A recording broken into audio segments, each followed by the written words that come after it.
अस्सलाम वालेकुम nine class chapter number 2 lecture number 11 और लास्ट लेक्चर है हमारा सेकंड चैप्टर का that is isotopes and the applications of isotopes. तो आइसोटोप्स जिन्हें हम हमजा भी कहते हैं वो क्या होते हैं? Atoms of the same elements having same atomic number but different atomic masses are called isotopes. ऐसे एलिमेंट्स, ऐसे उन एटम्स के एलिमेंट्स जिनके जो है एटॉमिक नंबर क्या हो, सेम हो, बट उनके जो मासेस हो वो डिफरेंट हो, उन्हें हम हमजा कहते हैं, उन्हें हम आइसोटोप्स कहते हैं। ठीक है, मतलब आप इसको इस तरह भी डेफिनेशन डिफाइन कर सकते हैं कि हैविंग सेम एटॉमिक नंबर्स या फिर elements having same atomic number but different atomic masses are called isotopes, जिन्हें हम हमजा कहते हैं। ठीक है, मतलब है सेम लेकिन सिर्फ चेंज किसमें है, मास में चेंज है। इलेक्ट्रॉनिक कॉन्फ़िगरेशन सेम होगी लेकिन मास जो होगा वो डिफरेंट होगा। एटॉमिक नंबर सेम होगा, इलेक्ट्रॉन्स और प्रोटॉन्स जो होंगे वो सेम होंगे लेकिन नंबर ऑफ न्यूट्रॉन्स जो है वो डिफरेंट होंगे। ठीक है, तो जब नंबर ऑफ इलेक्ट्रॉन और प्रोटॉन सेम होंगे तो उसकी केमिकल प्रॉपर्टीज क्या होंगी, सेम होंगी। इसलिए हमने यहाँ पर मेंशन उसको किया है कि they have same chemical properties. Electronic configuration के सेम होने की वजह से जो उनकी केमिकल प्रॉपर्टीज हैं वो सेम रहती हैं, लेकिन उनके मास के चेंज हो जाने की वजह से हम क्या कहते हैं, बट डिफरेंट फिजिकल प्रॉपर्टीज, उनकी जो फिजिकल प्रॉपर्टीज होती हैं वो चेंज होती हैं, अलग होती हैं दूसरे से, क्योंकि मास जब तब्दील हो जाता है तो उनकी जो प्रॉपर्टीज है वो भी तब्दील हो जाती हैं, सिर्फ फिजिकली, लेकिन केमिकली वो सेम रहते हैं due to same electronic configuration. ठीक है, तो इसी का एक क्वेश्चन है हमारे पास बुक में मौजूद है जिसमें हमसे क्या है कि ऑक्सीजन 16 एंड 8, ऑक्सीजन 17 एंड 8, ये दो ऑक्सीजन मौजूद है हमारे पास। ये दोनों सिमिलर हैं और डिफरेंट भी हैं। बताइए किस तरह से? अगर हम बात करते हैं सिमिलर है तो सिमिलर किस वजह से है? सिमिलर है सिर्फ और सिर्फ एटॉमिक नंबर के सेम होने की वजह से। ठीक है, जब एटॉमिक नंबर सेम होगा तो इनकी केमिकल प्रॉपर्टीज क्या हो जाएंगी, वो सिमिलर हो जाएंगी। तो केमिकली ये दोनों ऑक्सीजन सिमिलर है, लेकिन अगर हम ऊपर देखें तो जिसके मास है वो क्या है, डिफरेंट है। एक का 17 मास है और एक का 16 मास है। तो जब मास जो है वो डिफरेंट होता है तो क्या हो जाता है, उनकी फिजिकल प्रॉपर्टीज जो है वो तब्दील हो जाती है। तो फिजिकली दोनों अलग हैं लेकिन केमिकली जो है वो दोनों सेम हैं। ठीक है, और कुछ एग्जांपल्स हमने यहाँ मेंशन किए हैं इसकी, जैसे कि हाइड्रोजन। अगर हम हाइड्रोजन की बात करें तो हाइड्रोजन के 3 आइसोटोप्स हैं, जिसका एक का नाम देते हैं प्रोटियम, दूसरे का नाम होता है ड्यूट्रियम और तीसरे का नाम होता है ट्राइटियम। ठीक है, ट्राइटियम जो है वो एक आपका रेडियो एक्टिव आइसोटोप है। ठीक है जी, और इसके अंदर अक्सर एमसीक्यूज भी आते हैं हमारे पास कि हाइड्रोजन के उस आइसोटोप का नाम बताइए जिसके पास न्यूट्रॉन ही नहीं है। ठीक है, तो आइसोटोप का, तो हाइड्रोजन का वो आइसोटोप जिसके पास न्यूट्रॉन नहीं है वो हाइड्रोजन 1 है। ठीक है जी, जिसका मास भी 1 है और उसका एटॉमिक नंबर भी 1 है। सही है। अच्छा, इसके अलावा हमने दूसरी मिसाल यहाँ पर रखी है यूरेनियम की, that is uranium 23492, uranium 23592, uranium 23892। ये देखें एटॉमिक मासेस जो है इनके डिफरेंट है लेकिन एटॉमिक नंबर सेम है। तो वही बात आ गई हमारी, same having same atomic number but different atomic masses.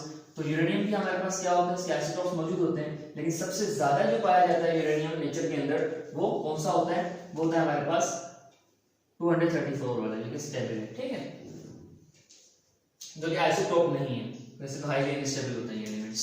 अच्छा, इसके अलावा हमारे पास जो है वो 3 आइसोटोप्स और भी हैं कार्बन के हैं, जिसमें हमारे पास कार्बन 612, कार्बन 136 और कार्बन 146। इसमें एटॉमिक नंबर सेम है, मासेस जो है वो डिफरेंट है, तो जिसकी फिजिकल प्रॉपर्टीज हैं कार्बन की वो डिफरेंट हो सकती हैं।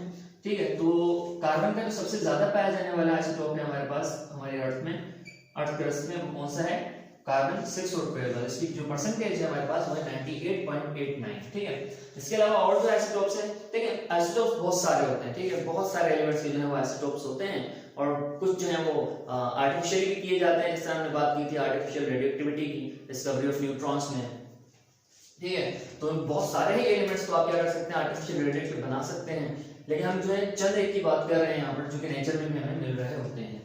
ठीक है, उसके बाद हम बात करते हैं क्लोरीन 3517 और क्लोरीन 3717। अब इनके एटॉमिक नंबर जो है वो सेम है लेकिन मासेस जो है वो डिफरेंट है। तो मास डिफरेंट होने की वजह से ये क्या हो गए, आइसोटोप्स बन चुके हैं दूसरे के, हमजा बन चुके हैं दूसरे के। वो जो क्लोरीन सबसे ज्यादा पाया जाता है हमारे पास नेचर में वो कौन सा होता है, 3517 वाला। ठीक है, ये 37 और 17 वाला 25% होता है नेचर में और वो जो है वो 75% होता है। तो ये था हमारा आइसोटोप्स। इसके बाद हम बात करते हैं चंद एप्लीकेशंस की। आपकी 9th की बुक में, सिम टेक्स्ट बुक बोर्ड में जो हमारे पास एप्लीकेशंस हैं बहुत सारे लिखी हुई हैं, लेकिन मैंने जो है वो चंद कुछ जिक्र किए हैं यहाँ पर, चंद 5 मिनट लिखी हैं सिर्फ यहाँ पर, हम सिर्फ उन्हीं को पढ़ेंगे। ठीक है, तो सबसे पहले हम जो बात करेंगे वो किसी करेंगे, फास्फोरस 32 और स्ट्रोंशियम 90। स्ट्रोंशियम 90 और फास्फोरस 32 जो है वो आइसोटोप्स हैं, ठीक है। ये फास्फोरस का आइसोटोप है ये 32 और 32 मास वाला, और स्ट्रोंशियम का आइसोटोप है जिसका मास 90 है, ठीक है। ये दोनों इसलिए इस्तेमाल होते हैं, दोनों रेडियोथेरेपी के लिए इस्तेमाल होते हैं। रेडियोथेरेपीज क्या होती हैं? रेडिएटिव रेस के जरिए जो इलाज किया जाता है जब बीमारियों का, जब स्कैनिंग की जाती है बॉडी के ऊपर, इमेजिंग की जाती है रोशनी की, लाइट की, रेडिएटिव रेस की, तो उस इलाज को हम रेडियोथेरेपी कहते हैं। तो कौन सी रेडियोथेरेपी की जाती है फास्फोरस 32 और स्ट्रोंशियम 90 से? उससे की जाती है treatment of skin cancer. Skin cancer जिन लोगों को होता है, जिनके ब्लड कैंसर, जिन लोगों को स्किन कैंसर होता है, तो उनके लिए जो है वो रेडियोथेरेपी की जाती है उनकी, और किन एलिमेंट्स का इस्तेमाल किया जाता है? फास्फोरस 32 और स्ट्रोंशियम 90 का, ठीक है। इसके बाद हमारा सेकंड जो है आइसोटोप वो है कोबाल्ट का। कोबाल्ट जो है उसका आइसोटोप 60 मास वाला, और हमारे पास किसने इस्तेमाल हो रहा है? वो भी रेडियोथेरेपी के लिए इस्तेमाल किया जा रहा है। और उसकी रेडियोथेरेपी किसने की जा रही है? कौन सा उससे रेडियोथेरेपी की जा रही है? किस चीज की ट्रीटमेंट की जा रही है? तो ट्रीटमेंट ऑफ बॉडी कैंसर, ठीक है। जिस्म के अंदर जो कैंसर पाए जाते हैं बॉडी के अंदर, उनकी जो ट्रीटमेंट करते हैं हम इससे करते हैं, कोबाल्ट 60 से करते हैं। और जो स्किन कैंसर होता है हमें उसकी जो थेरेपी करते हैं किससे करते हैं? फास्फोरस 32 और स्ट्रोंशियम 90 से करते हैं, ठीक है। अच्छा, कोबाल्ट जो है वो बॉडी कैंसर के लिए इस्तेमाल किया जाता है, क्योंकि बुक में भी क्लाइन मेंशन है क्योंकि इसके पास जो रेडिएशंस होती हैं, इसके अंदर जो रेज होती हैं वो हाईली पेनिट्रेटिंग होती हैं, इतनी ज्यादा पेनिट्रेटिंग होती हैं कि वो आराम से जो है बॉडी के उस इलाके से, उस पार्ट से जहां पर कैंसर मौजूद है गुजर जाती हैं, ठीक है, और उसे सही कर देती हैं। अच्छा, आयोडीन आइसोटोप्स, लेकिन एक बात मैं यहाँ पर और मेंशन करूं कि इसका जो इलाज होता है रेडियोथेरेपी का, ये जो है वो एक तो एक्सपेंसिव होता है और दूसरा जो है वो काफी दर्दनाक होता है, ठीक है, क्योंकि इसमें काफी जो है दर्द होता है जब रेडिएशन जो है वो बॉडी से गुजरती हैं, तो इसलिए इसका इस्तेमाल जो इसका यूज जो है वो ज्यादा लोग नहीं करते और ज्यादा इसकी जो है वो ट्रीटमेंट नहीं की जाती। अच्छा, इसके बाद आयोडीन आइसोटोप्स की बात करते हैं। तो आयोडीन जो है एक बहुत बेसिक एलिमेंट है हमारे लाइफ के लिए, क्योंकि इसी से हमारे जो है वो थायराइड ग्लैंड का ताल्लुक होता है। तो आइसोटोप्स जो है आयोडीन के किसने इस्तेमाल किए जाते हैं? रेडियोथेरेपी के लिए इस्तेमाल किए जाते हैं। और इससे करते क्या है हम? कौन सी रेडियोथेरेपी करते हैं? उससे हम करते हैं डिटेस्टेशन ऑफ थायराइड ग्लैंड्स इन नेक। जो हमारी गर्दन में, जो हमारी नेक में यहाँ पर जो हमारे थायराइड ग्लैंड्स होते हैं उनकी डिटेस्टेशन की जाती है, और जब ये बढ़ जाते हैं, तो थायराइड ग्लैंड्स जो हमारे बढ़ते हैं, तो उसकी ट्रीटमेंट जो है वो आयोडीन से ही की जाती है। आयोडीन रेडियोथेरेपी के लिए इस्तेमाल किया जाता है। इसके बाद मोस्ट डेंजरस एलिमेंट हमारी जमीन के ऊपर जो पाया जाता है वही यूरेनियम 235। उसका किसने इस्तेमाल करते हैं हम? उसका इस्तेमाल होता है पावर जनरेशन के लिए, इलेक्ट्रिसिटी जनरेट करने के लिए हम यूरेनियम का इस्तेमाल करते हैं। और क्या होता है उससे हम होते हैं कंजर्वेशन ऑफ वाटर एनर्जी। हम क्या करते हैं? पानी की एनर्जी से जो हीट हमें मिलती है, जो स्टीम हमें मिलती है, उसके जरिए हम अपने पावर जनरेट करते हैं, इलेक्ट्रिसिटी जो है वो जनरेट करते हैं यूरेनियम के शिद्दत की वजह से, गर्मी की वजह से, क्योंकि यूरेनियम एक अनस्टेबल एलिमेंट है, तो उसमें से रेडिएशंस निकलती हैं और रेडिएशन से पानी को वेपर बनाती है, स्टीम बनाती है पानी का, तो टरबाइन चलता है स्टीम से, और जब टरबाइन चलता है तो इलेक्ट्रिसिटी जो है वो जनरेट होती है। अच्छा, इसके अलावा जो मोस्ट इंपॉर्टेंट कार्बन 14, जिसका हम ऊपर बात कर चुके हैं, कार्बन 14।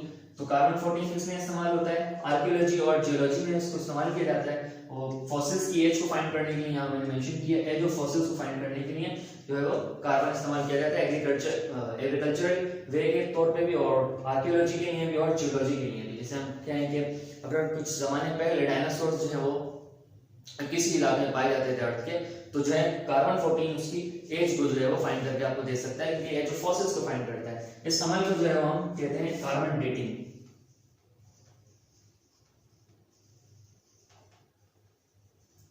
इस अमल को कार्बन डेटिंग भी कहा जाता है, जिस अमल के जरिए हम एज ऑफ फॉसिल्स को फाइंड करते हैं। तो ये था हमारा लेक्चर नंबर 11 और लास्ट लेक्चर आपके चैप्टर नंबर 2 का।